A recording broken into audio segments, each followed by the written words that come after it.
like to think that they were colorblind, but that's not the reality, because I feel like everyone here knows race shapes everything, right? Like this land was built on, like Canada was built on colonization. A lot of the Western world was built on the disenfranchisement of like Indigenous and Black folks around the world, right? So like it's not an option to be colorblind. But I think when people think about being colorblind, they think that, like if I don't see color, that means I'm being fair. But what they don't see when they claim to be colorblind is how, having like more melanated skin or looking differently, like actually shapes how we interact with the world and how the world interacts with us. So, I've lived a good chunk of my life in Canada. Canada is definitely not colorblind.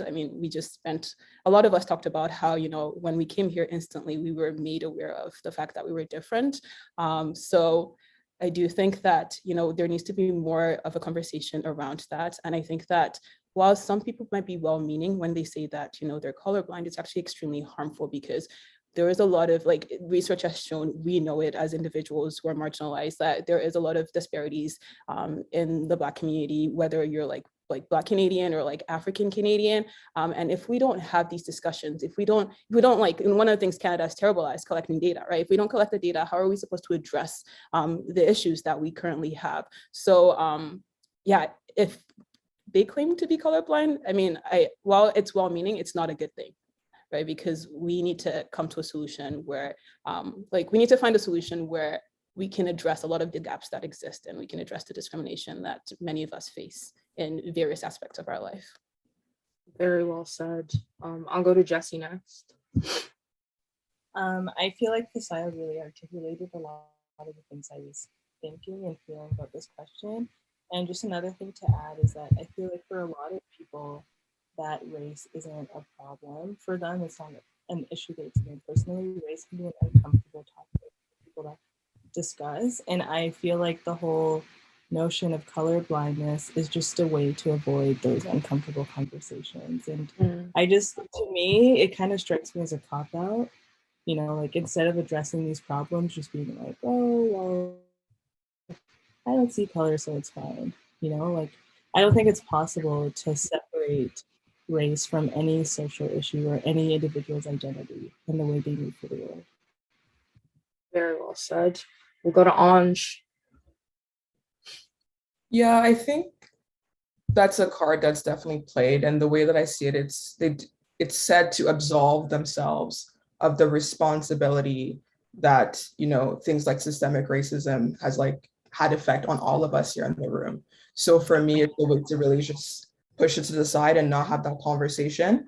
And second to that, I think it's just really offensive, because I am Black and I am proud. I want you to see that. I want you to recognize the differences that we have, because by you recognizing the differences that we have, then we can then work together and, have a common understanding that I may think differently, but that's because of my lived experience. So I'd say by saying you're colorblind, or, oh, I don't see color, I don't see this, you're thinking that we're all the same and we're all in the same pool, when I'd say it absolves you of your responsibility. Number one, it means you don't take responsibility for what's really going on with society. So I'd say I understand why they're saying what they're saying, but it's a way to remain comfortable while everyone else who is of color is uncomfortable. So it's definitely detrimental. So I agree with everything that Fisayo and Jessie were saying. Definitely detrimental. We'll go over to Rachel. Yeah, I don't know if I can add any more nuance to that, because everyone has articulated themselves really well. But yeah, being colorblind doesn't add anything to the overall conversation about what's going on, what has been going on culturally for a really long time. It doesn't help anything. So all it does is just maintain the status quo that we have. If you can just say, oh, I don't see it, then you'll just continue to invalidate a lot of people's experiences and not actively work towards anything else, even if you do mean well. Yeah. Okay. Lastly, Tamila, if there's anything you think you can add, that would be good. And then no, I definitely agree with what everybody said. I think since the 80s, when we sort of codified multiculturalism in our charter, I think Canadians kind of felt that they were done. Sort of racism is over. We are a multicultural society and we accept everybody. That was kind of how it was presented. And I think just because we are not American and Canadians stick so much to not being American, we don't see race as an issue. And that kind of robs us of having to actually face it head on. It robs us of being educated about our past, our future, and our present. Like so many kids, I remember growing up in the education system, like I did all my education in Canada basically. And I never once learned that Canada had slavery. I didn't know that slaves lived in Canada. I didn't know that there were slaves working as slaves in Canada. I just heard about the Underground Railroad, and then freed slaves came here and could live freely. So it kind of robs us of knowing our history better, and it robs us of having sort of a better identity as Canadians. Just not being American is not enough. And I think that's kind of a cheat code that we have as Canadians. That's how we see ourselves as colorblind and multicultural. And it's not very fair to all the racialized people that live here that have to live every day in a racist, white supremacist society like Canada. So yeah, just all that's sad. No, that was a beautiful addition. Yeah, no, thank you guys for that. It is very nuanced, and I think the idea that Canada has such a good PR team that sets them aside from the States, who is their, really bad older brother, but we have so much work to be done. Like Fisayo said, data collection is so bad here. Race-based data is not a regular thing that is collected. And I don't know, juxtaposing it with my experience in the UK, I noticed that they collect so much race-based data. They're very like Black British, African British, all of these like kind of sections are there. Not to say that it makes anything better for Black people. It's just easier to report on systemic racism and things like that when you have that information. But again, like Canada, if you're colorblind, you don't want to see it, then we have no problem. Black people, maternity rates, the outcomes are much lower than white women's. And it's like, we don't have the data, so I guess we don't really have a problem, right? So yeah, thank you for that. And so we all kind of talked about moving over here and having that experience of being othered and going through that. So I want to talk about what you guys feel is different about the African Canadian experience versus the Black Canadian experience. Is there a difference? Does it matter? And to what extent does it matter? I will go to Tamiwa first. Of course, you picked me first for this hard question. I definitely think that there is a disparity between the African Canadian experience sort of coming from the diaspora and the Black Canadian experience always being here, like living in this place. And I think a lot of it comes down to sort of trauma. I feel like the Black Canadian experience, sort of like the African American experience, is kind of rooted in racialized trauma. Like you look at Africaville in Nova Scotia and how that was decimated and burnt down. That generational trauma sort of carries on.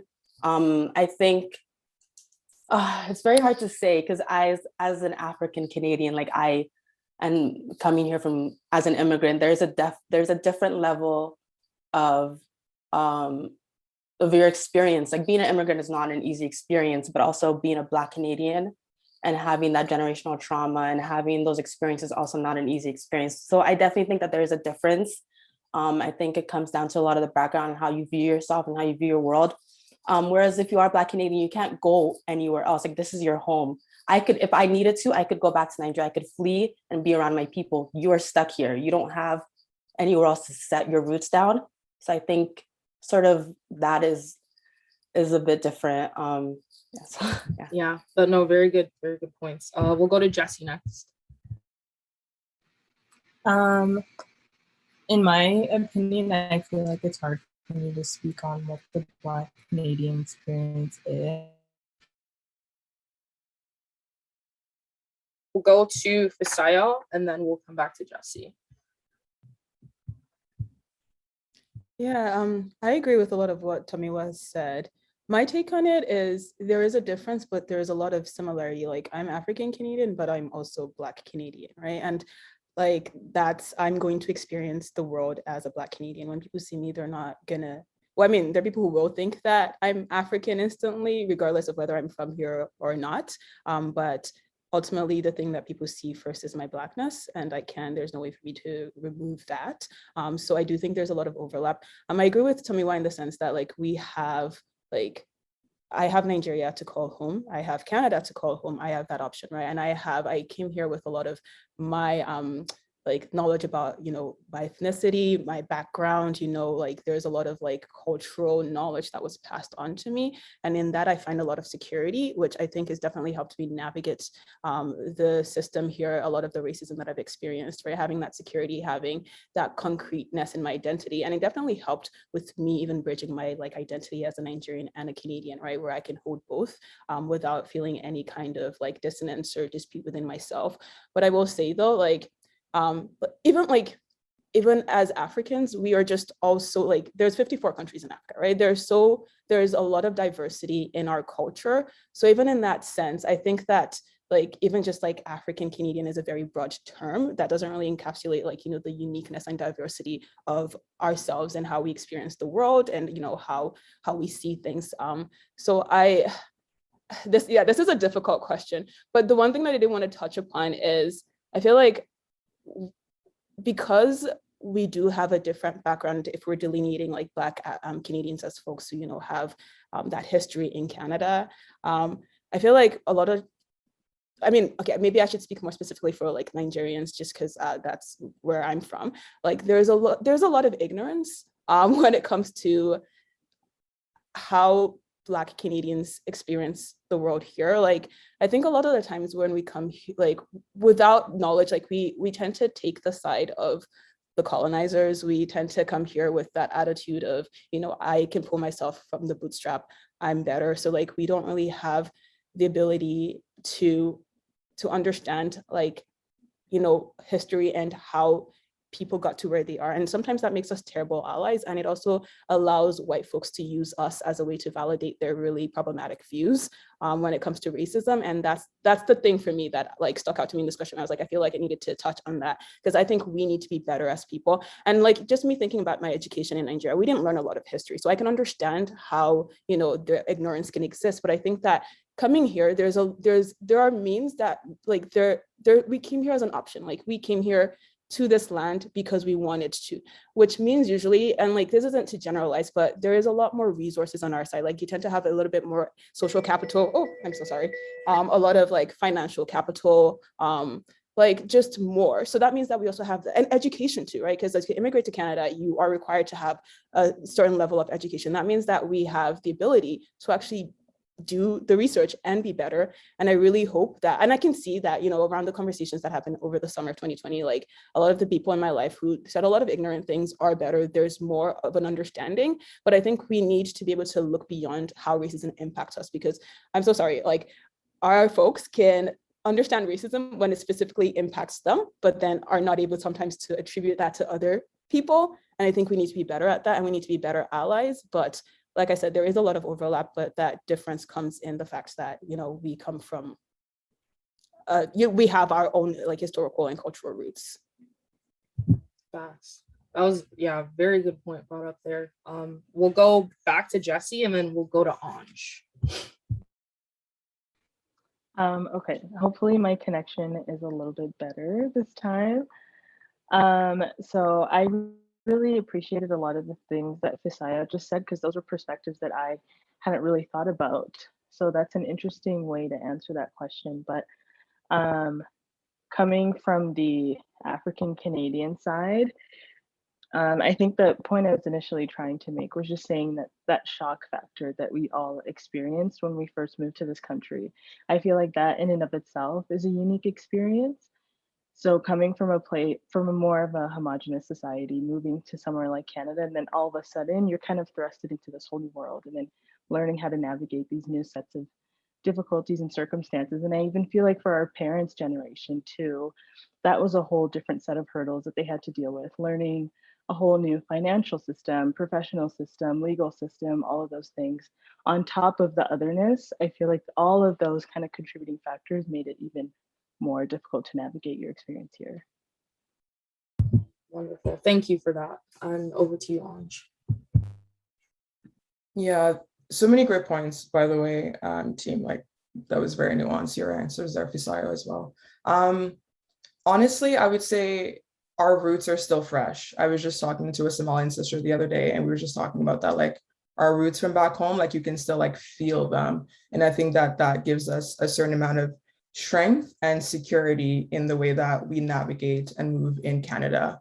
The one thing that I will say is we just, with exactly what Jesse said, there's different pain points associated with the African Canadian experience. One of them would be like the immigration process, right? How lengthy that might look, how costly that might be, is something that a lot of us don't talk about, and we know like our families deal with that. Another thing is, I'd say, social, like your social status, right? A lot of us, you know, the privilege to come from Africa to immigrate over here, you know, there was some privilege there back home. So moving here, a lot of time your social economic status changes, and that's something a lot of our parents deal with, and that's something that's passed down to you know, like our generation. That's another thing that I think through, that I think those pain points are there and still hurt. And another piece is like just feeling oftentimes disconnected, right? Like you miss a lot of people from back home. You miss, like for me, I start missing the food, I start missing the sun, right? So there's all of those elements, those pain points that I say the African Canadian experience, that we experience, that Black Canadians don't. But that's the one thing about it. It's trying to be empathetic. What's important for me right now is trying to be empathetic, trying to learn about the Black Canadian experience, the Black American experience, so that we can be better allies to them in the best way that we can. Because and just being able to share our culture with them, I think will allow us to really bridge a gap wherein we can be that Black Canadian experience and share, you know, parts of ourselves that they may not be aware of, but that can also bring a lot of value to them. So I'd say pain points are one of the things that are a little bit different between the Black Canadian experience and the African Canadian experience. Thank you. And yeah, we'll move over to Rachel. Oh yeah, sorry. Thank you everyone for talking. I'm just like trying to collect all of my thoughts at once. It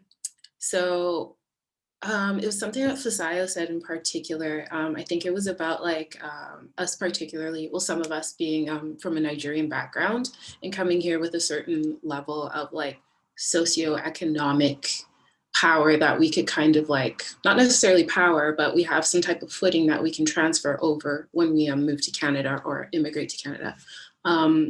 And what I found like really interesting within being reared in a predominantly Nigerian community was that we had a lot of really great examples around us in terms of people who were very good at what they did. And not that Black excellence doesn't exist like across all different Black communities, but like the way that it's so hyper concentrated within the Nigerian community that we have here in Canada is very particular. And the way that, how can I explain this without ruffling feathers? It has a huge impact on being reared in that mentality where we have people telling us, this is what you're going to school for. There's already a fund there for you. Like there's so many Black people whose experiences are even like within immigration, like depending on where they're coming from and the circumstances of which they come to Canada, whether they're on like refugee status or seeking asylum or something like that, they don't have those resources. And like, as Fisayo said, like we chose to come here, like that's definitely a huge thing. We weren't driven out in any way. Like if we did want to go back to Nigeria, that's definitely an option for us. But to not have that option at all, or to have generations of your family entrenched here and not necessarily have a home to call back to. I don't know, I feel like from being from an educated like Nigerian background, I can't help but feel very thankful for what I have, and just doing what I can to help bolster up the larger Black Canadian zeitgeist, if that makes any sense. No, very, very good points.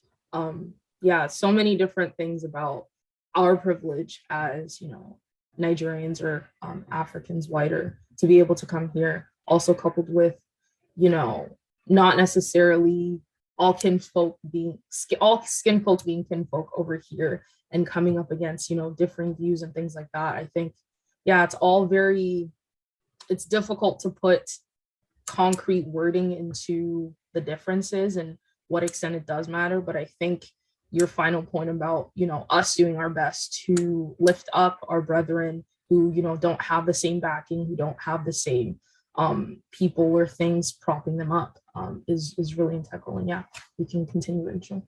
Oh yeah, sorry, I just had like another stream of thought. Just also like mentally, where our parents were at when they came over here, like PTSD in particular is a very powerful thing that does get passed down to children. And because we're coming from circumstances where we weren't necessarily forced out of our country, we do deal with PTSD definitely from our families, like settling into a completely new country with not much support. But if you're being like driven out due to like political instability or war or something like that, you have, and then you're trying to integrate into a more calmer society. Like I've seen the effects of PTSD and war on people that I love who come from different African countries. And that's definitely a burden that most of us, due to our background, don't have to deal with. That's a very, very good point to add at the end there. So with that being said, what are some of the major gaps you guys find in the current conversation about Black people in Alberta and Canada today? And there's a follow-up to that, but I'll kind of ask that as you guys speak. I'll go to Anj first. It's a very weighted question, by the way. Some of the gaps. I think number one, I would say immigration is one of the biggest ones, because the process is so costly, because it does take a very long time. It's almost like when there is a gap in the Canadian economic stream, then they're like, okay, now it's time to bring them in, right? And when, you know, everything is kind of fine and dandy, then there is kind of that closure, I'd say, from an outside perspective. So I'd say immigration is one of them. Another thing too is, I would be honest in saying, be able to come back to me. That's a really weighted question. I really have to gather my thoughts on that one. No worries. Maybe I'll hop over to Jessie. As far as the gaps go, the gap that stands out the most to me would be in education. And that goes in two ways. I think the first way is the first one that comes to mind, being taught these things. I know that Tamua mentioned earlier, spending most of your time in the Canadian education system and you never once learn about Black Canadian history. Like in any sort of elementary school, junior high, high school, I don't think I ever once in any class was taught about that. And then on the other side of that too is having that representation amongst educators as well. So recently, I spent time being a school photographer. So I spent a lot of time in different schools all over Calgary and all over Alberta, really. And it's really shocking. Like, shocking is the only word that comes to mind, the serious lack of diversity there is amongst educators.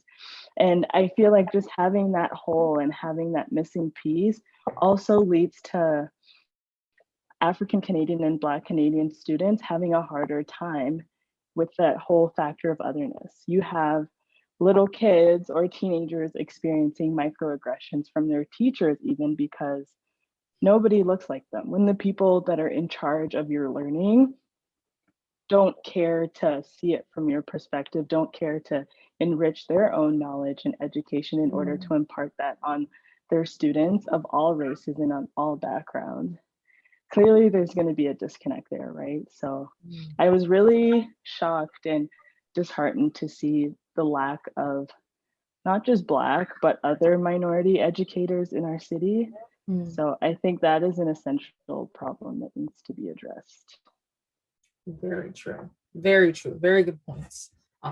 And students are very aware of that.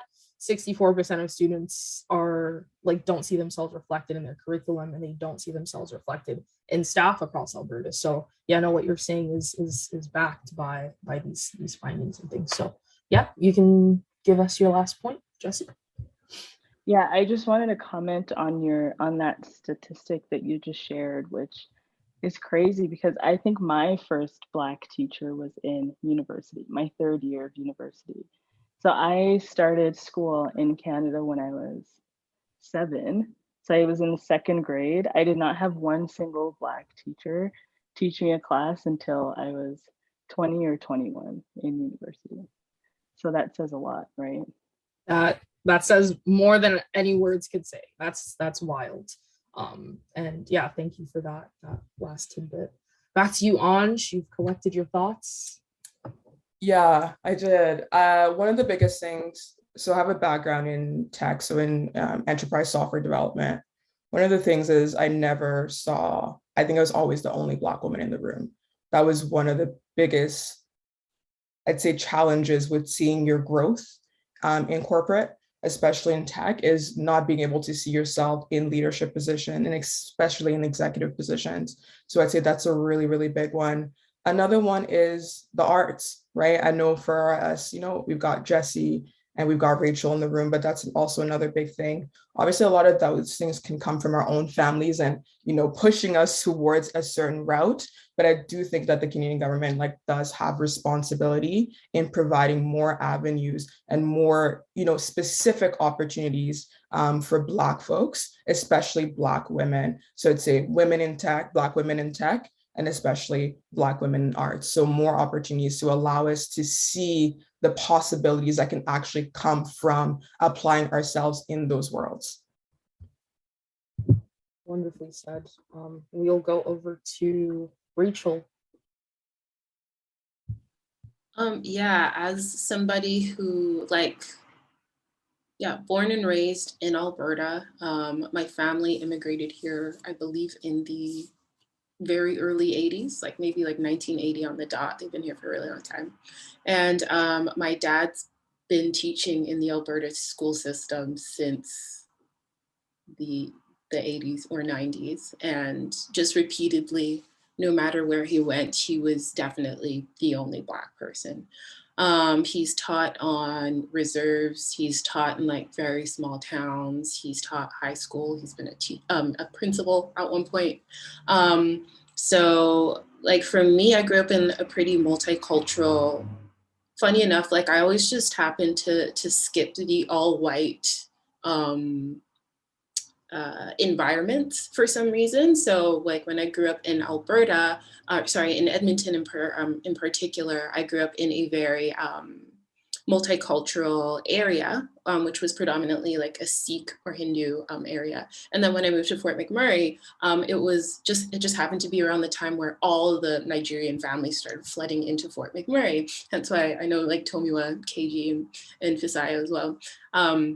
So I never necessarily had to feel I did feel like I was in a predominantly white space, but I could choose to engage with it or not because I had so many other people who looked like me around me. But for the first Black teacher that I had, I believe I was in grade 5, and her name was Miss Francis, and she was Jamaican, and she was a very stern Jamaican lady.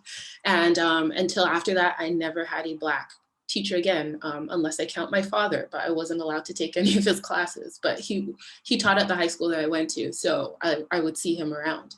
But there was definitely a certain level of alienation because I didn't see anybody that looked like me really. And if I did see them, they were kind of hidden. And so the gaps that I see there are definitely in the representation. And teaching within Alberta is a completely different beast in and of itself. My dad has horror stories of teaching in Alberta up till this day, where he's still teaching. And I don't think things have necessarily gotten more progressive or better And I think that's why it doesn't attract non-white educators. Yeah, it's just not a safe place. And that's probably where the gaps come from.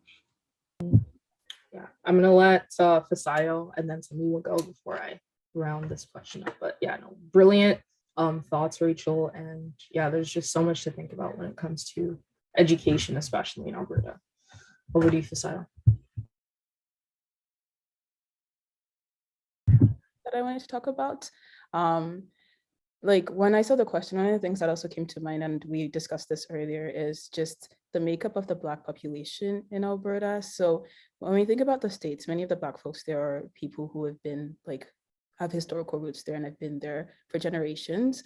But in Alberta, like a lot of the Black people here are, you know, from like African or Caribbean descent. And I often feel that because of that reason, and because, you know, maybe there hasn't been a large population of Black folks in Alberta for a really long time, we often get left out of the conversation.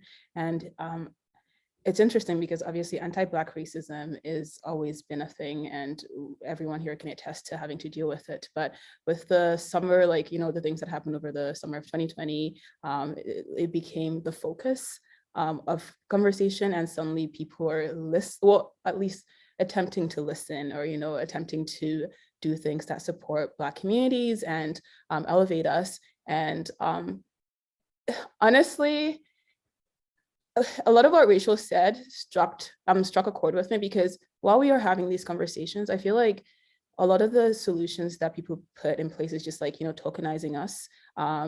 And like you said, your dad was a teacher and is a teacher and didn't really have the support. So I find that either like the two things that happen is we get tokenized and ultimately nothing changes, or a lot of the burden falls on us as, you know, Black folks to do all the work and to, you know, to elevate our community, which many of us are doing anyways. It's just that we just get that extra added work. So I feel like a lot of it is we need support. Like you need to put your money where your mouth is. You talk about this being a priority, you don't give us resources. You talk about budget cuts, we're often the first people to get cut. I can even speak from the like medical school perspective, where, you know, suddenly like Black people are being like prioritized, but then when they talk about budgeting, yeah, like the very little money that we give you, like what are you using it for? Because we have to cut budgets. And I'm like, you basically give us nothing. So I don't know what money that would, like what you would use that for alternatively. But if we're going to have Black people in these spaces, and if we're going to have that representation, it's not just putting us in that space to show face. Like we need the resources, we need the power to actually leverage change, and we need to be supported all throughout the process, because a lot of the times like our wellness and mental health is often put at risk because we are shouldering so much of this work. So I think that a lot of the gap that exist is in that support. And I mentioned earlier too, like data collection, like how are you supposed to know where we need to focus our energy on if we don't even know what's wrong? I mean, we know it, but y'all won't do anything about it if you don't have proof, but yet you refuse to collect the data because it makes you uncomfortable. You think that's a different kind of racism. It doesn't make any sense to me. But I think Alberta specifically, we are severely lacking in data collection. We don't really have a lot of information on how things affect Black population, how things affect immigrant population. And we need to be better in that regards to see improvements. Over to you, Tamila. I have nothing.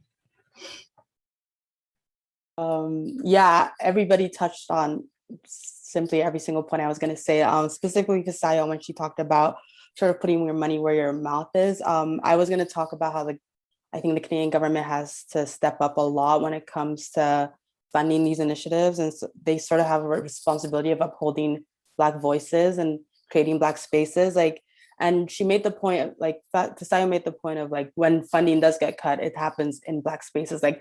Even the small Black business initiative that the government tried to fund, most of the money didn't even go to Black businesses. So it's kind of all just a tokenized and safe base. And that's sort of the Canadian way of doing it, to kind of say that you're doing something, or sort of just put a screen of diversity, but not actually doing any of the work to do it. So I'm putting a lot of the onus on the Canadian government, just because that's who I like to blame. That's my background. But yeah, everybody touched on a lot of points that I was going to say. So it was a really great conversation. Yeah, no, it's definitely a thing of putting the money where it needs to go, and also this idea that power and influence has to be not held within these white institutions. Like, we need executive leaders at the table who are representing accurately the issues that Black students, Black teachers are facing. So yeah, no, very, very good points. And on to my next question, one of the last ones. As millennial or Gen Z cuspers, how do your views compare to that of our parents' generation when it comes to education or issues like systemic racism, oppression, and things of that nature? Oh, sorry. Anj, you can go first. Thank you. I would say one of the biggest things for me is mental health. Like, for the very first time, we've been able to have really open conversations about the impacts of mental health, especially on our education, and then going into like the working world. Like, it's a whole different beast when you're actually aware of it. You can put a word to the feelings that you're having, and you can say this is directly impacting XYZ. So that's one of the biggest things. And then being able to like go back to our parents and try to at least educate them, try to talk to them about, hey, therapy is an important thing to be doing. You need to take care of yourself. You need rest. Because one thing about African parents, like, they don't play, like, they're working 24/7. Like, they need to, rest is a big thing that we don't talk about, obviously, because we're trying to get to that next level and we're just so aspirational all the time. I would say that's one of the biggest things. And then number two, just being able to be in the arts and that feeling respected. That's not like, I think over on the side that certain people do know, like, that is, like, I'd say the fabric of our existence is music, is art, it's, painting, it's all of these different things. And so for me, I'd say that's one of the biggest blessings with coming to Canada, is being able to like be like, wow, like, I respect that. Like, I want that for either my kids, I want that for, my community. So being able to be in the arts, and then also just showing them that there is value. And then part three is just like, a lot of blue collared work back home isn't respected. Like, if you're a plumber, a mechanic, a lot of those things are not respected. So being able to like have those conversations with our families and be like, guys, like, that is respectable. It is needed in the society. That means that it does bring value to our society. Like, we cannot continue to demean certain, professions because of perception. So I think one of the biggest things is for us, like, maybe we're less focused on perception and what things look like on the outside, like the glitz and the glam, and maintaining like a certain image. So we're allowed to like give ourselves more grace, really think about how we're feeling, and being able to like just be our authentic self all the time, which is one thing that I'd say for our parents, like, obviously because they had to immigrate over here, because they had to, even, that concept of dropping the accent to fit in, like all of the things that you have to do to assimilate. I would say like we, because we are privileged, because, we are able to have these conversations more openly. I'd say like we're able to, hopefully like talk to our parents, educate them on certain things, so that they're also able to become better. They're already great. So it's just like one step up with their mental health and resting. Definitely. Yeah. And you kind of touched on, is this colonial mindset that's been imposed that like some stuff is better than others, some stuff is valued over others. And we have this idea that, yeah, we need to push our kids to be doctors, lawyers, or engineers in order to keep up that facade. But in reality, like, we have such a wealth of arts, and it has such a high value in our societies, and it's what we love to show off in our costuming and things when we're together. So yeah, no, it is really important. And I'll go over to Taniwa next. Got me in the middle of writing notes. No, I definitely, a lot of the points that Anj made were great. I do agree when it comes to the arts and sort of the different fields that we could go into. I think our generation is definitely more open to it, whereas the thoughts of that, like having to survive and being financially stable, like thinking that like you can't go and do some of your passions or go into non-traditional field, you have to provide for your family, you have to sort of make a name for yourself in this foreign land. Like, we don't have that much pressure on us to do that. Like, we sort of have more footing in the society than our parents did. Like we were raised here, we went through the school system here. We have communities here. But I also wanted to touch on the point that a lot of, I would say, quote unquote, the advocacy that our parents did was about creating community within the society here. So like the Nigerian society, I don't know, Canadian society, or Nigerian Fort McMurray society, like that was sort of about creating a space for all of us to come through and know each other and create community. Whereas we are here, we already have community. We grew up with this community. There's no need to create that space anymore. So I think a lot of our work within our community is sort of expanding that a lot, like creating space for all Africans, no matter what they do, no matter who they are, no matter like what direction their life is, and or who they choose to, you know, be with, or who they choose to be. I think is expanding that and creating safe space and creating community for everybody.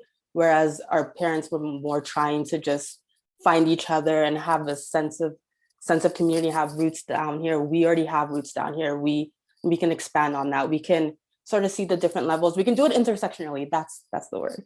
We can do it far more intersectionally than our parents, I think, had the desire to. So yeah, I think that.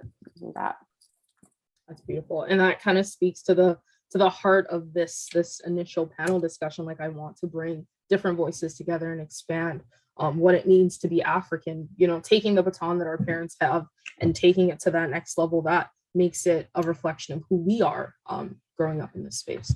Okay, over to Fasaya. Thank you, Katie. Yeah, I agree with everything that's been said, and I like to rag on my parents for differing views a lot, but honestly, like y'all said, they laid the groundwork. Like I would not be here without them. I mean, both literally and whatever the opposite of literally is, metaphorically speaking.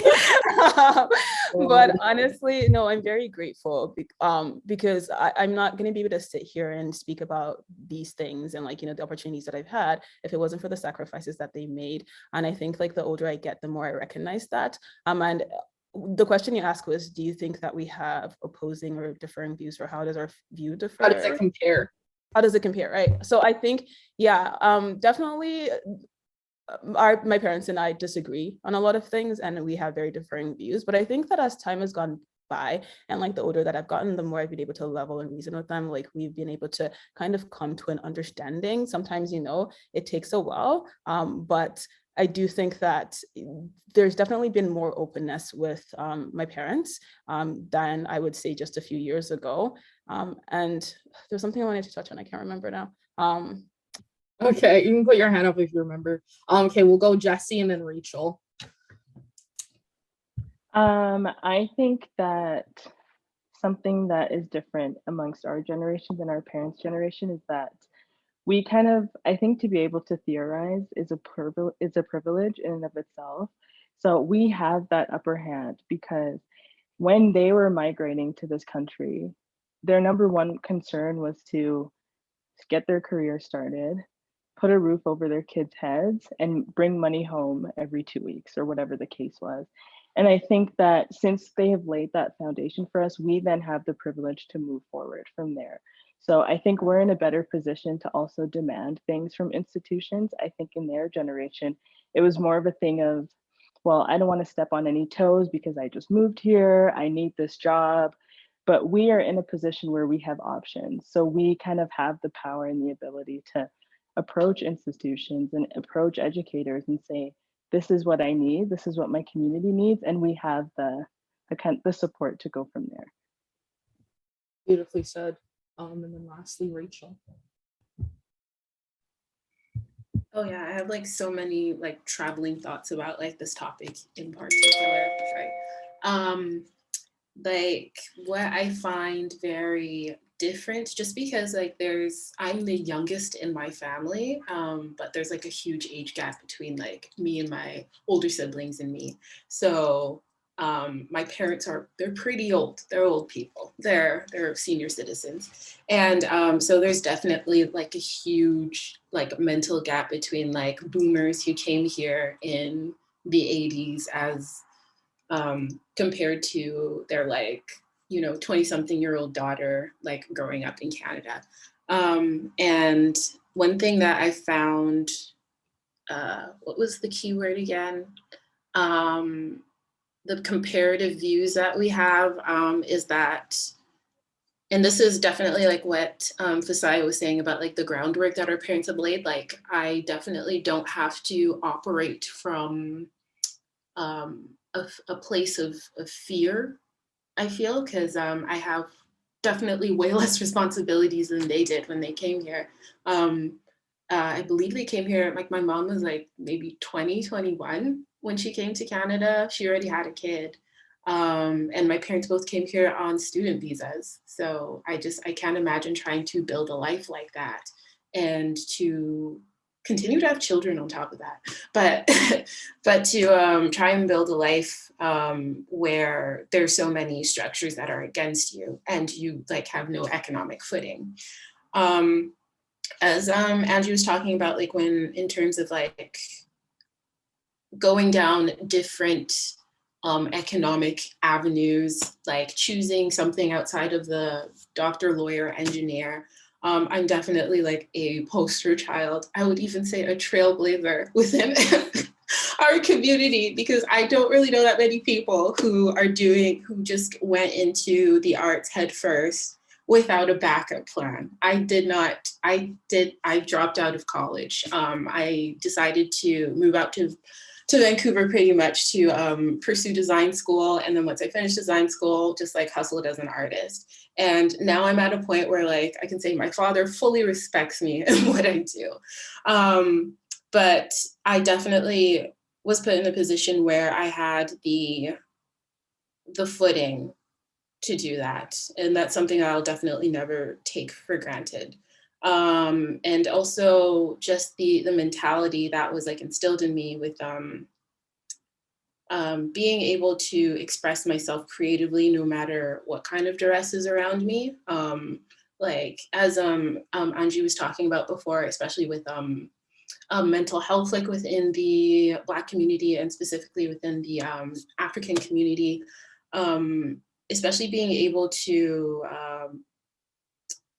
find a way to champion what I'm doing, like despite like mental health barriers that I personally have, because I'm on the spectrum of like ADHD and autism, and not having a community there to like really support me through it, but like still being resourceful enough to find the accommodations that I need in order to take myself to where I am at right now. I can't say that my parents didn't help me throughout the times that I've dealt with, if that makes any sense. No, thank you for sharing that, Rachel. We'll go Jesse, and then Fasaya will come back to you. I answered right before. Oh, yes, you did. Sorry, back to Fasaya. No, actually, Jesse, you basically touched on everything that I wanted to touch on. So it was really funny that you went right after. But the one thing I did want to talk about was the interconnectedness. Like we basically live in a different generation than our parents did. Like we have access to a wealth of information that they didn't have access to. We're able to communicate and interact with people from all over the world who are different from us. And that definitely gives us perspective. And I think as everyone else has mentioned, like when our parents came here, they were so focused on like creating stability, making sure that we had a good life, that they didn't really have as much of an option to experience the world that we did. Right? And even for me, like going to university and just like meeting people who were so different than me definitely helped with my growth, definitely helped with me understanding, like there's so much to the world that I didn't know. And like our parents, like they hyper focus on making sure that we are okay as their kids, right? They came here so that we could have a better future. So like, I think understanding that and having grace for that has been helpful, and understanding like, everyone has different journeys. But what I really liked, I think it was Rachel who said it, when they talked about the fact that like we could advocate for ourselves without really worrying about losing as much, because it's not like we don't have a lot to lose, but I think that we gain a better understanding of how the system works and how to navigate it. Like, you develop like white people speak, you understand how to say things in a way that you can get something from people and get what you want. And then like we're able to weigh the risk better in the sense that like in med school now, like yeah, if I advocate for certain things, I could be blacklisted by certain folks, but understanding that I'm going to have a degree regardless, and that is a currency in itself. And for that reason, I'm going to use my platform in a way that will not harm my future, but understanding that, some things do have to give. They didn't really have that option because they had an entire family to feed. They had, their security and stability to account for. And like I said, I'm very grateful that I am where I am. And now I think even with a lot of the times that my parents and I have opposing views, I find that sometimes it just takes time. It honestly just takes time. Like it can be very frustrating when your parents are saying something, or my parents are saying things that I feel like, ultimately harm us. But, those are the people that they surround themselves with when they're at work, when they're hearing certain views. But then when, as time goes by, and I don't know, with them experiencing certain things, like they get a better understanding. And honestly, I also learn from them in that regards. I also understand, why they made the choices that they made, and me realizing like, honestly, I couldn't have done a lot of what they did. Like I often sit here and reflect, like I'll have like a little bit of struggle and I'm like, life is hard. And I think about what my parents did and I'm like, yeah, I could never be me. So I really am grateful for that. And I appreciate that. But I do see a lot of growth in our communities. And I really hope that we can honestly like have that intergenerational like relationship and communication, because there is so much strength and beauty in that. And there's so much opportunity for growth for all of us. And I'm very excited to see what the future brings for us. Truly. And I think with that intergenerational piece, one thing that I've learned just being more exposed to Indigenous culture, First Nations people, there's so much power in their oral histories being passed down, and they make such an effort to have that back and forth communication in a way that is not predicated on judgment, but is really rooted in, I want to get to know you as a person, as you are my son, as you are my daughter, and whatnot. So I think that intergenerational piece is so important, and we draw strength from their journeys here, and we recognize that they've leaps and bounds of what like they've accomplished is so like amazing to see and amazing to like contemplate when we're ourselves, I guess, like going through the struggle. So thank you for sharing that. I do know that we're over time by 10 minutes, but we have a few audience questions and then one last question for the panelists. So hopefully we'll be done by 4:30 square. I hope you guys can bear with us, but yeah, no, I'm loving this discussion and kind of where we're going. So my final question is, with all this understanding of where we are, who we are as, Nigerian Canadians, African Canadians, and the like, what does African liberation mean to you? And that's that. So we'll go to Jessie first. I feel like you left the heaviest question for last, but I guess I'll try to keep my answer as short as possible. In my notes here, I think the only point I put down for this question was that it's both an internal and external issue.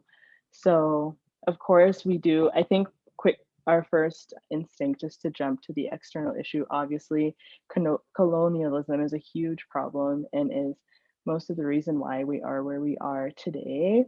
But then also, liberation also has to happen from within as well. I can only speak for Nigeria, but we hear and see so many political issues that are happening within our country with leaders that are mismanaging resources, exploiting their people. So I think that as much as it is an external problem, it is an internal problem as well. Yeah, that education is so integral. We'll go to Fasaya next. Yeah, no, I agree with exactly what Jessie said. And it's funny that you said that the first thing we think about is external, because literally that was my initial thought. Like when I think liberation, I think freedom, right? And that means like freedom, like from colonial rule. That means no more exploitation, like respecting human rights. There's equity where like coming from like a healthcare standpoint, like where our basic needs are met, so that the barriers that prevent people from being able to engage in society properly like are removed. And then we can engage in that process of like discovery of who we are both individually and collectively. And I think what I like about Africa and just like Black folks in general is just there's so much like diversity, uniqueness, and joy. And I think that we haven't really gotten to explore that in like the modern day Africa, just because we've had so much like European and Western norms imposed on us through colonial means. And I think one of the things that I think liberation would encompass is just that unification of like African nations. Like right now as it exists, we're basically just the shadow of like Western territories, and we still serve as a hold for like colonial powers. So I would really like to see that independence, and for us to reclaim our identity. And also, like, there's so much potential for like sustainability within Africa. We have so much resources as a continent that we don't get to benefit from. I would like to see that too. And what Jessie talked about when she mentioned like the internal issues, like it's not just like removing the colonial powers just for like, you know, African elites to take over that power and continue to subjugate like normal folks. I think that like it would mean that, you know, we all had that power within us, and we were able to make decisions collectively that benefited everyone as a whole.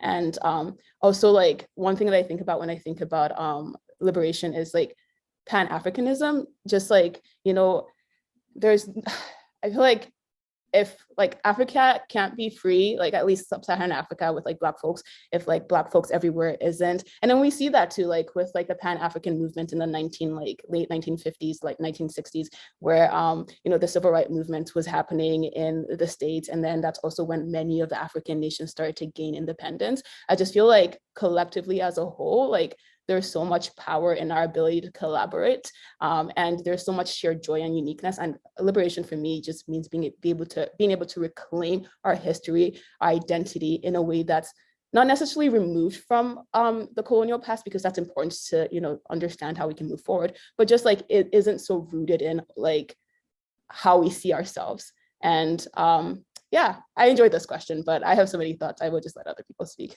That was wonderful. Thank you for that. We'll go over to Rachel, then Tamiwa, then Anj. Oh, this is like a really, really, really hard question. Liberation. When I think of it, I think the first thing that comes to mind is like economic liberation. Like we can't be free if we can't work with what we have. And I don't know, like once we reach economic liberation, then we'll actually be able to achieve like actual independence and not just like independence on paper. I feel like we're still under the foot of a lot of different colonial boots, even us as like within the diaspora as well. I would love to have a solid space like back in Nigeria to go home to and settle in. I don't want to be here forever. I mean, Canada, but like, yeah. But yeah, I really think like economic liberation is the key to our independence. I would definitely agree to that. Over to you, Tamiwa. Thank you. Yeah, that question is very heavy. It's very layered. But yeah, no, I definitely do agree with what everyone before me has said. When I think of liberation, I sort of think about it as how you can live in an authentic way that is authentic to yourself.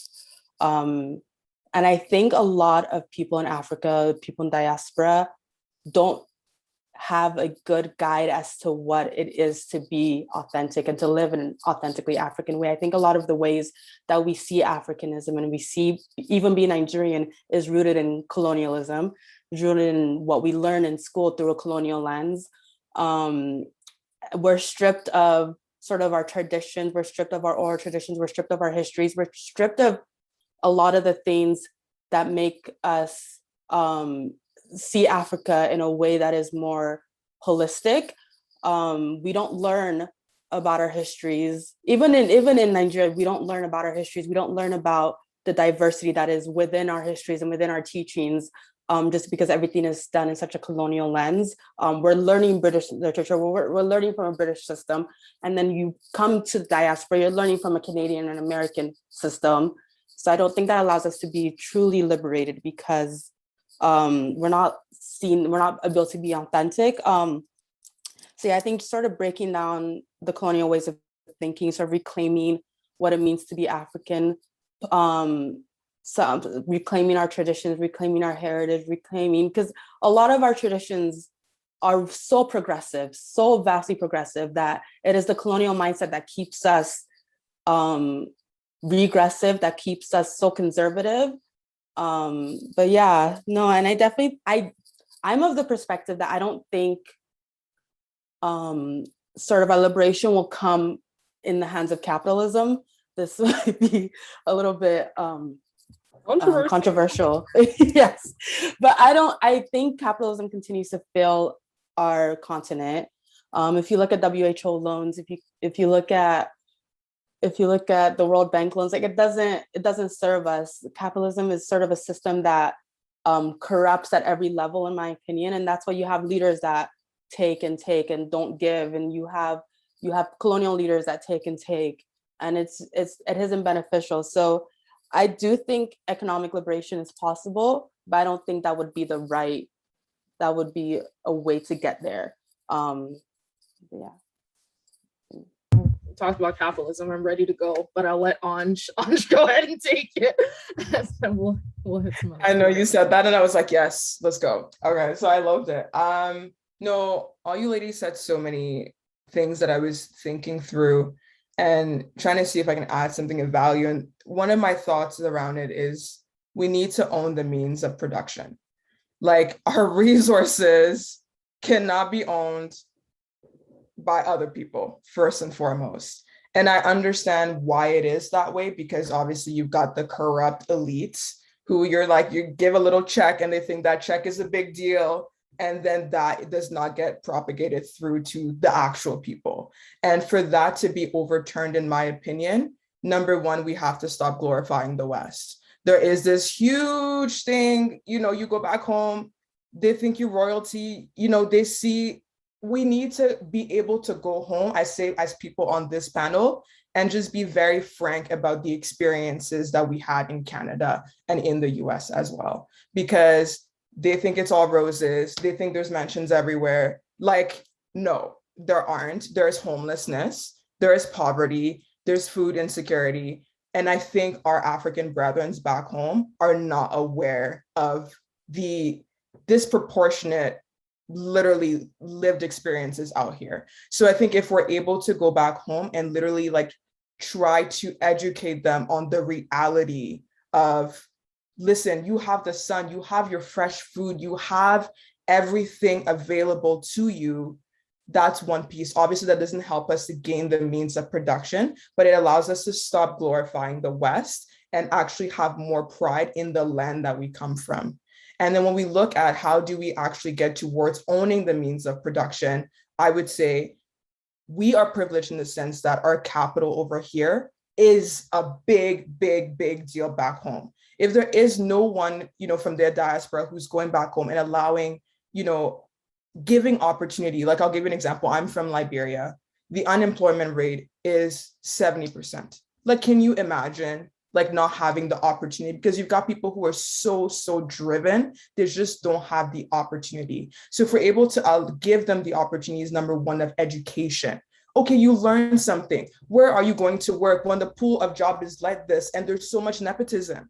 So providing them with opportunities for education, opportunities for work, meaning setting up industries with the resources that we have, slowly and surely they will start to see and value their own value, being able to go to work and knowing and feeling secure that you will get paid, because a lot of people, they work, they don't get paid, right? Which, leads them into other routes. So those are the two pieces. And very lastly, I just want to add, I keep pressing on mental health, but we have to heal. We are not healing. We are just so go all the time. We don't take, for me, our country had a huge civil war. And I know there were a lot of things that also happened in Nigeria, but we just keep moving forward. And I feel like we don't take the time to heal. So mental health resources, things like old folks home, more communal structures, even though we know we have that in a different sense where, our communities are so communal in the first place, but having organized structures that way from, we've seen things here you know, we can go to a therapist, you can go to spaces where, you know, there's safe spaces if we're able to go back home. Number one, educate them so they stop glorifying the West so much. Number two, create systems so that they feel empowered to learn, to be able to work in an industry of their choice, wherein they're paid. They've got, you know, things like WCB, like, you know, all these structures are not the best, but there are a lot of things that we've learned over here that can be implemented back home to give people good education, a good work, and then so they actually feel empowered to stay back home. Because honestly, as Rachel said, ain't nobody trying to die in the cold. So we gotta get working at some point so we have something to go back home to. But it starts with us being able to go back and talk to our people. Wow. No, that was beautifully said and touched on everything everyone's kind of said. And yeah, we need to be able to build these structures so that, you know, our capital is being used to propel our people forward and not necessarily keep them in this constant debt trap cycle and this, you know, mind trap that, you know, your politicians aren't for you, your neighbor's not for you, all of these things. So yeah, I want to thank you guys for that. Could literally probably do a whole discussion on African liberation, more on that later. But we do have a few really, really cool audience questions. One of them that was just sent is from an audience member. He said, how do you compromise wanting to tap into African culture and traditions in order to learn more about yourselves and remove yourselves from Western ideologies with the shortcomings that traditional conservative African thought has, especially in today's more liberal climate? That one's heavy. Anyone, you can put your hand up for this one. I'm not going to put you on the spot.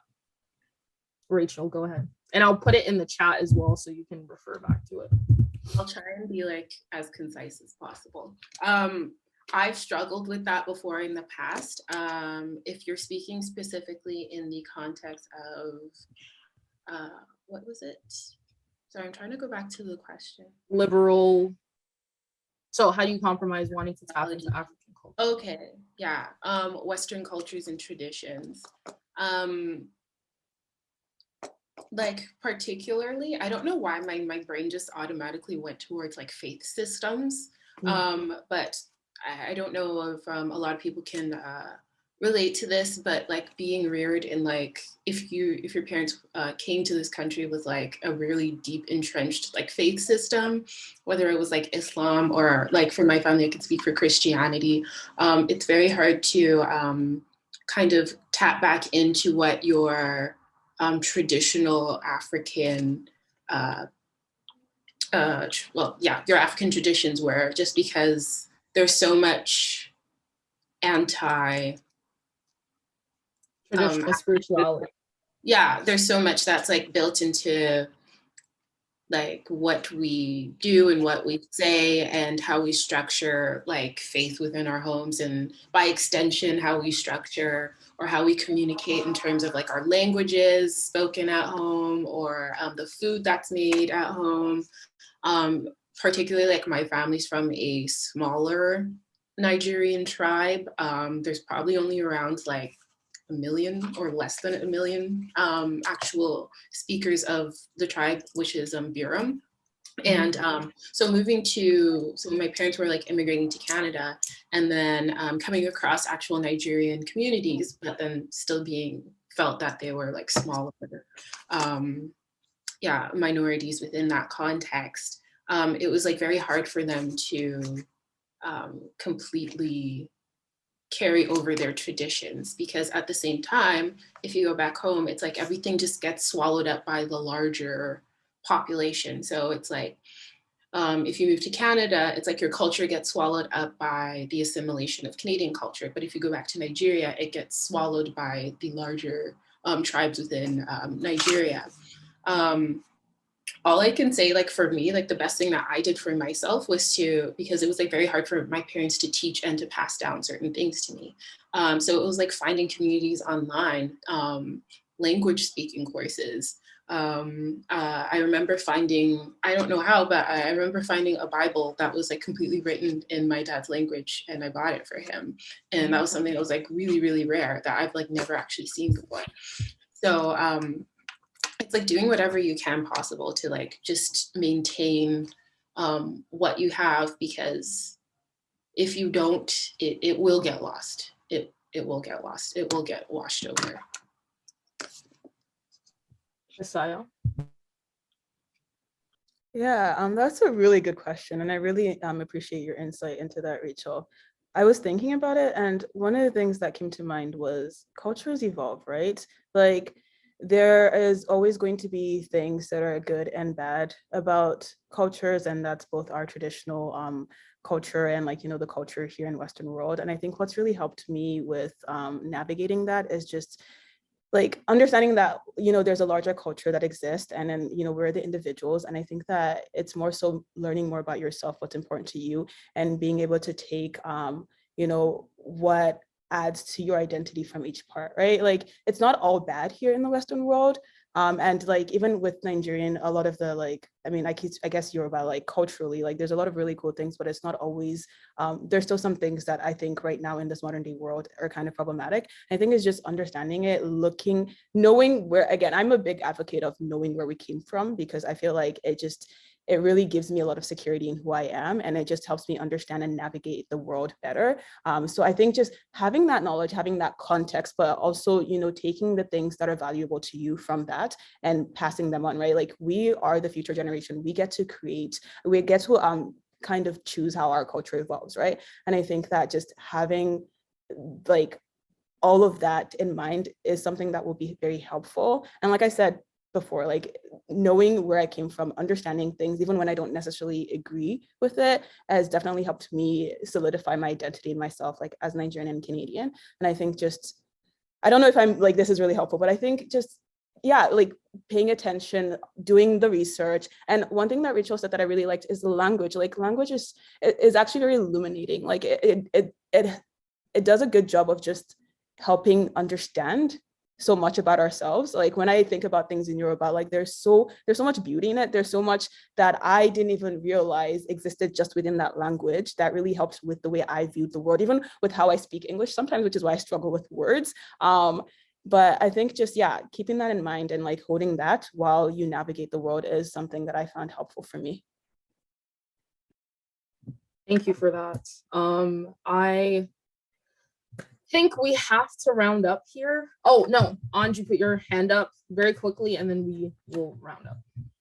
Very quickly, I don't know if it answers directly the question around like how do you compromise the two sides, but one thing that I want to say is just like talk to your families, sit down with them, hear about their history. Like obviously like there is a difference in terms of like, okay, you see them as your parents, but like as we get older, it's important to see them as people first and foremost. The only way that you can tap in to who you are is having open communication about their history. How was it back home? Why did you leave? Right? There's so many things that we can learn from that. One is very important. And then to cook the food, like you got to learn, just start cooking more. That's all we have to say. At least once or twice a week, cook an African dish. Like for me, I love to cook Liberian dishes. Is very important. So that's one thing I just wanted to say. Let's just tap into each other a little bit more. Thank you. And we do have a couple other questions, but I'll try and jot those down and have a little summary post. I just want to say thank you to all the attendees and thank you again to my panelists. You guys, this was really amazing. It was like we touched on so many things I didn't even think about. And I just want to thank you guys again. This is the first of many that United for Revolution will be having and holding. So you guys definitely let us continue to be in community with one another. If everyone has to go, you can go if you need to go at 4:30, but a few panelists are willing to stay on and discuss the other questions. I know Anj and Fasayo have expressed that they'd be down to stay. They're pretty, they're not as meaty as the first question, so we can get through them pretty quickly. And yeah, I just want to appreciate everyone once again. Thank you so much. And yeah, I'll definitely see you guys offline as we mobilize to do this work that we're talking about. So yeah, thank you. Whoever has to go, you can go. And yeah, we'll address the last 3 questions. First question, How do you keep your friends in check respectfully when they have certain Black colloquialisms and mannerisms? Tamiwa, that was a quick hand. This is not an issue for me because I do not surround myself with people. Truly, I'm so sorry.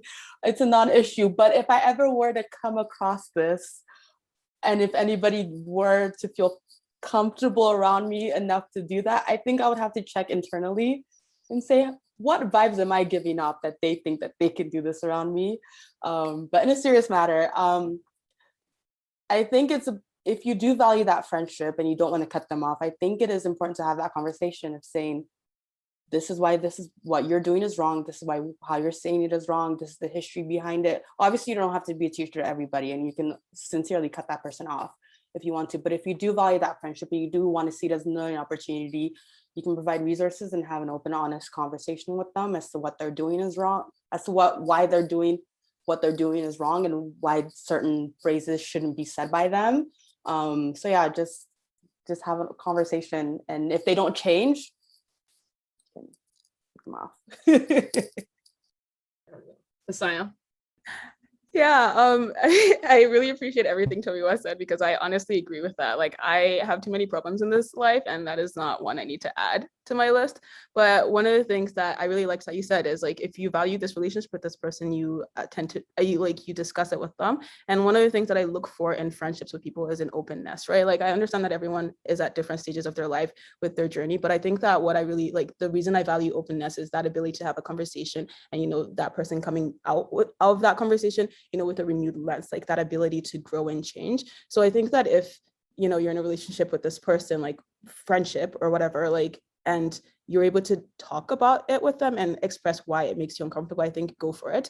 One of the things that I thought of though is I've been in settings where, these are colleagues, people that I have to spend time with, but not necessarily not people that I necessarily feel comfortable having that type of conversation with. And one of the things that I found really helpful is people tend to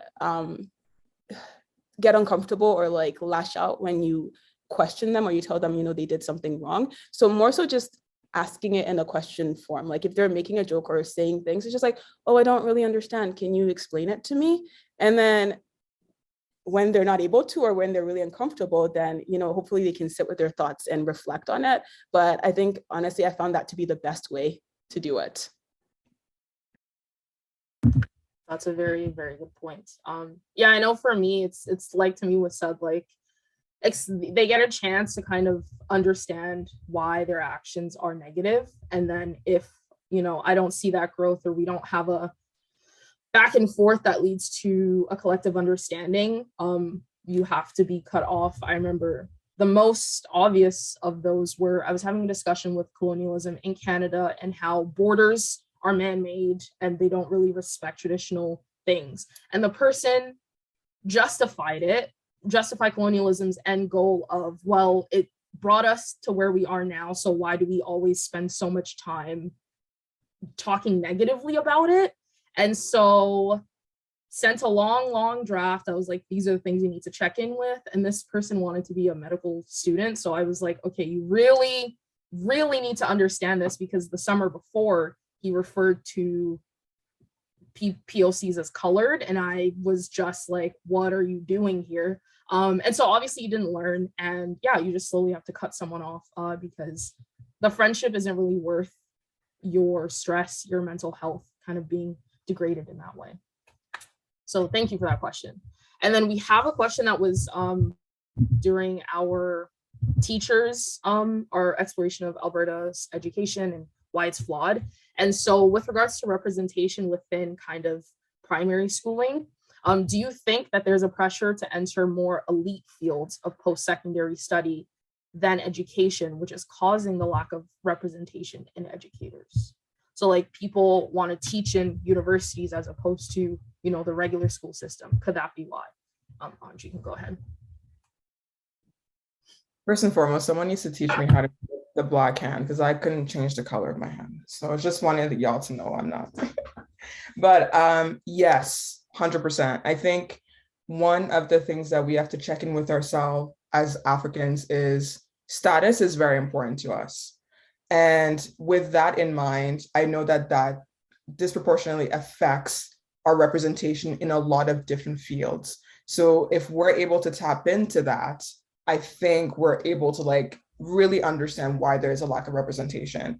I wouldn't necessarily say, you know, so that's one piece. Number two, like I said, a lot of us back home, we don't respect certain professions. And that is also another reason. So I think that's a very good question, Cameron. I would say those are the reasons why I think it is that way. And then obviously, when you hear about stories like Rachel's dad's, you know, people are just like, oh, I'm not trying to go there because I don't want to enter into these systems that's going to make me feel shitty, right? So I think it's twofold. Poseidon, you had your hand up.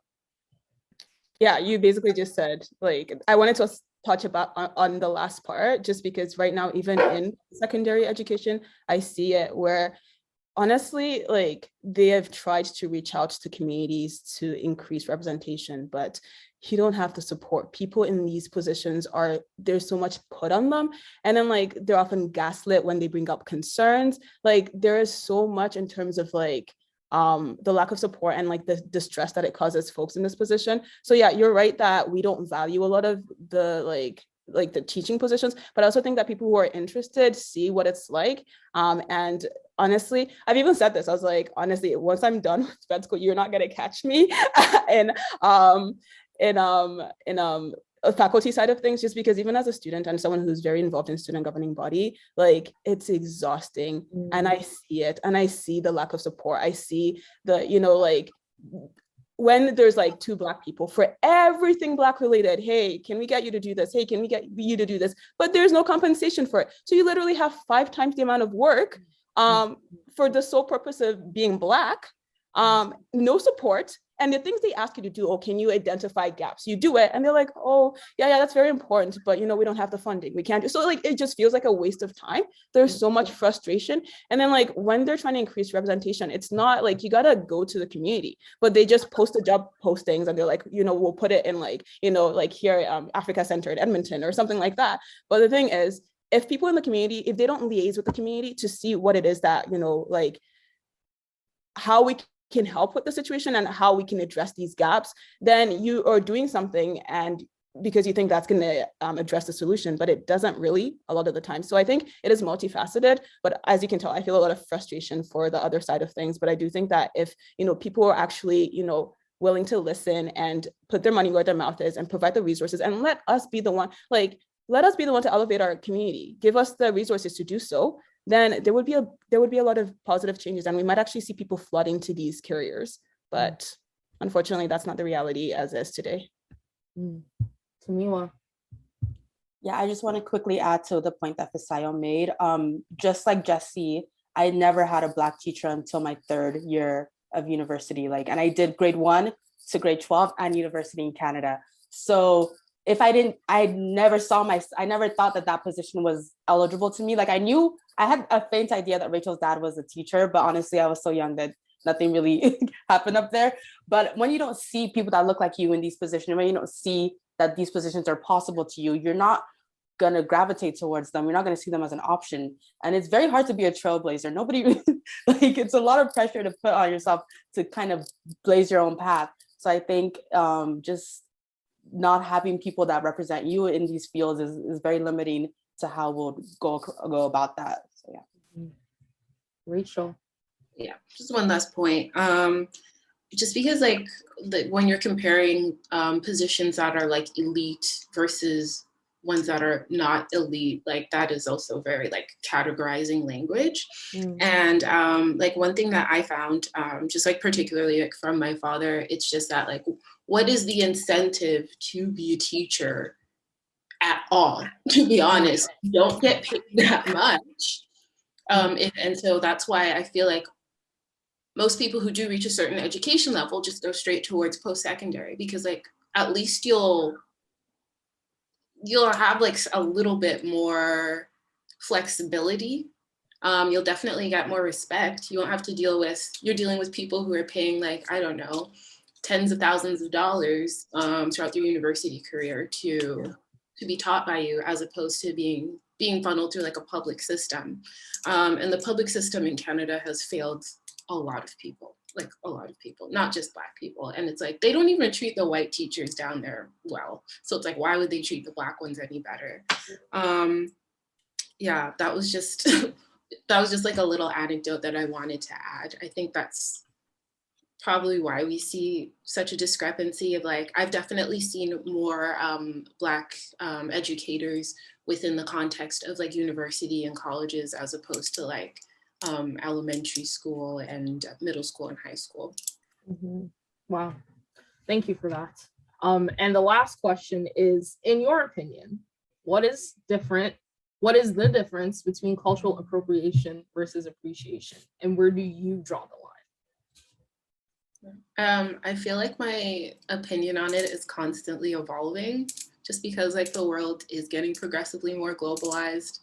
And I don't mean that means Tyler can wear a dashiki or anything like that, but more along the lines of like, I don't know, I was on TikTok the other day and I was scrolling, and it was like some white Russian girl who just happened to grow up in Jamaica, and she was like making curried goat. And I was like, how can I berate her for doing that? You know, because it's like, you kind of are where you kind of become where you grow up. Mm-hmm. If you grow up within a certain context, that makes sense to me. If you're so far removed from it and you go out of your way to kind of like pry into a separate culture, and you can appreciate it, definitely, but to kind of like co-opt it and I don't know, kind of like edit it towards your life because you feel like your life is such a blank slate, and then you can just kind of like grab whatever you want from around you for inspiration. Like, I don't think that's really appropriate. I just hope more people start to respect cultures for what they really are, as opposed to just seeing them as accessories to make them look cool. I don't know. Right. Thank you. Tamima? No, I definitely agree with Rachel. I think when it comes to appropriation, we have like very flagrant offenders of it. When it comes to culture, we have, the Aquafinas of the world. No tea, no shade. But I just feel like it definitely is always evolving. Like, just like Rachel's, my perspective of it is evolving. I think, gosh, it's hard, but I think we have to, I don't want to say we have to protect culture like a little bit better, but you can see when it comes to like African-American culture, it's sort of been globalized to the point that people don't even see African-American culture as its own culture. Mm-hmm. Like, it's been co-opted to the point where like, they just see it as American culture or Western culture, but it's like, no, it has its own specific roots, it has its own specific heritage. Mm-hmm. And I fear that a lot of different cultures are tending towards that. Like, when you see Korean Afro beats and you see like it's and I am an advocate for protecting your culture, not so much like keeping it from the world, but just protecting its heritage and protecting its dignity in a way that is sort of uplifting to the culture. Obviously, I think culture sort of flows and ebbs and changes, and I think people should have access to different cultures and learn different things from it. But when you are taking it as your own, when you're making money from it, when you are completely disregarding the culture that you're stealing from and the people that created that culture and the heritage and the history of it, that's when you get problematic. When you take it on as your own and you ignore, and it's usually Black culture, like, if we're being honest, usually African culture, Caribbean culture, and even like South Asian culture specific. Like, it's very in your face about whose culture is being stolen. So yeah, it is evolving, it is changing. I don't think Black people can appropriate culture, in my opinion. Another conservative. Because when it comes to appropriation, it has to do with power dynamics and what capital and power dynamics do Black people really have in the Western society. And anyways, that's just me. Sorry. Peel back the onion. Thank you. Fasayo, then Anj. It's interesting because I agree with Rachel in the sense that my take on this is evolving, but I feel like I feel a little bit different than some of the things that's been said here.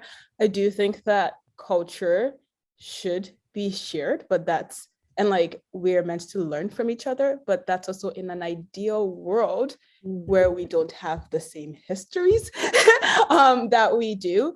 And I would love, like, I like for me, when I see, like, when I love sharing like Nigerian culture with people. I love sharing Yoruba things. I'm from A.C.E. I love sharing things about A.C.E. with people, right? And I feel like and that's how it should be. We learn from each other, and when we learn from each other, we're able to like kind of remove or reduce some of the prejudice that exists. But unfortunately, where my issue with appropriation comes, where, and I don't think it's appreciation, is when, you know, these like certain things are things that certain groups of people have been historically demonized for, that, you know, have acted as barriers from us to being able to access resources that we need. And you know, when we have that history and suddenly you see somebody else do the things that literally people tell you you cannot do, or call you barbaric for doing, and suddenly it's cool, then that's where my problem lies. Like, if somebody wants to wear a ghillie, like, and like they understand where it's coming from, go for it. I mean, honestly, we rock it the best, so that's why I'm usually not mad about things. So like when I see people rocking cornrows, that, like, you know, I'm like, it's a protective style, your hair will fall off, but you do you, boo. Like, it doesn't really, I don't, it doesn't bug me. I will live my life knowing that I rock that shit better. Excuse me, sorry. But yeah, I think more so, I do think that like culture should be shared, but I think people need to understand that like we are still dealing with the consequences of colonization, of slavery. Like, we're still seeing the results of that. And when you're choosing to do things that a group of people used to create joy from themselves as a means of, you know, escaping a lot of the problems that you created for them, as a means of, you know, retaining some heritage, like when it comes to like African American culture, not understanding why people can feel some type of way where, you know, they had a job interview and they're like, oh, you can't wear your hair the way it is, and suddenly someone is wearing it and they're telling them that they created that style and it looks better on them. There's going to be a lot of frustration. Like, even like, forget all of that. Like, if you're just a regular person, you created something, someone told you that it's stupid, and somebody else like comes 2 weeks later and they bring the same thing and they're like, that's so beautiful, like we should monetize it, and then you get absolutely no benefit from it. Like, you're gonna be sitting there going, yo, that's not cool. So I think that that context matters. But to Tommy West's comment, I do think that there are situations, like, you know, power dynamics are different. And there are situations where, honestly, I'm saying it right now and I can't really think of one right now, where like, I feel like, you know, Black folks do like maybe should be respectful of other people's culture, because I think we look like hypocrites when we say, hey, it hurts when we do you do this, and then someone's like, hey, we kind of feel the same way, and then we're like, nah, we can't appropriate. Like, I think there needs to be some nuance with that, but that's just my take on this.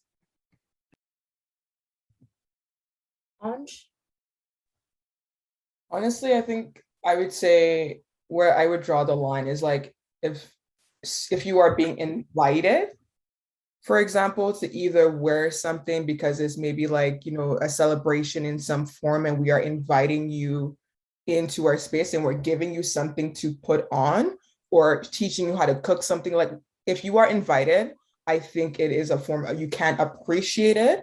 But if you're just waking up tomorrow on some Rachel Dolezal shit, like, you are appropriating.